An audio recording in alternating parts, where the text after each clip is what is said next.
Kasih karunia dan damai sejahtera Allah Bapa kita dan anaknya Tuhan Yesus Kristus menyertai saudara.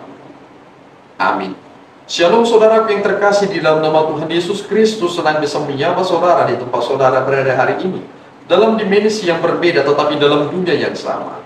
Sebagai insan yang diciptakan untuk Tuhan, sebelum melakukan rangkaian aktivitas kita pada hari ini, marilah kita mengawalinya dengan memuliakan Tuhan lewat pujian kita dan mendengarkan firman Tuhan.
Renungan untuk kita pada hari ini, Selasa 10 Desember 2024, diambil dari kitab Ulangan pasal yang ketiga dan ayatnya yang ke-24. Ya Tuhan Allah, Engkau telah mulai memperlihatkan hamba-Mu ini kebesaran-Mu dan tangan-Mu yang kuat, sebab Allah manakah di langit dan di bumi yang dapat melakukan perbuatan perkasa seperti Engkau?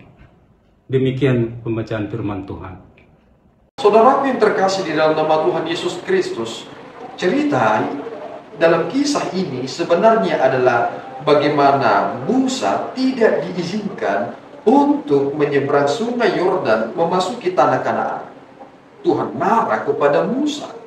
Inilah bukti betapa konsistennya Allah. Allah tidak pernah berkompromi dengan dosa seseorang. Meskipun Musa adalah tokoh yang paling berjasa yang Tuhan pakai, tetapi Tuhan tetap konsisten. Tuhan tidak mengizinkan Musa untuk memasuki tanah Kanaan karena ia melalaikan sebuah perintah, dan itu adalah perintah Allah. Dan ketika Allah memerintahkan itu dan Musa tidak melakukannya, Allah tidak mengizinkan Musa memasukinya. Saudaraku yang terkasih, kita perlu berefleksi terkait tentang apa yang disampaikan oleh Musa dalam hal ini. Siapakah ilah yang ada di langit dan di bumi yang dapat melakukan perbuatan perkasa seperti Allah? Tidak ada. Tetapi persoalannya adalah, apa yang disampaikan oleh Musa ini tidak dapat ditangkap oleh bangsa Israel. Ketika mereka berada di dalam keleluasaan mereka untuk hidup, mereka akhirnya salah kaprah. Mereka tidak membatasi diri, mereka mempergunakan kebebasan mereka sebebas-bebasnya. Akibatnya mereka menyembah yang bukan Tuhan. Mereka menyembah Asitoret, mereka menyembah Dewa Baal, mereka memuja-muja patung yang sebenarnya tidak memberikan dampak apapun kepada mereka. Tetapi mereka menyanyiakan Allah yang maha besar. Tidak ada Allah selain Allah yang kita sembah. Tidak ada Allah. Dan Allah yang sesungguhnya adalah Allah yang disembah oleh Musa. Dan itulah yang kita sembah saat ini. Dan di sanalah kita harus benar-benar memperhatikan tingkah laku kita. Jangan-jangan ada di bagian dalam diri kita ini yang sudah diperhamba oleh dewa-dewa yang kita ciptakan dengan pikiran kita sendiri.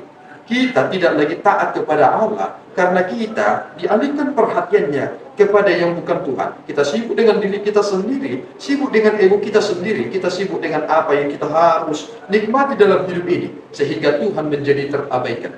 Jangan sampai Tuhan kita abaikan. Dia adalah Allah yang sesungguhnya. Dia adalah Allah yang maha besar, dan Dia adalah Allah yang konsisten. Tuhan tidak pernah berkompromi dengan dosa seseorang. Itu mengapa kita harus takut kepada Tuhan dan bertobat atas pelanggaran-pelanggaran kita. Tuhan Yesus memberkati kita.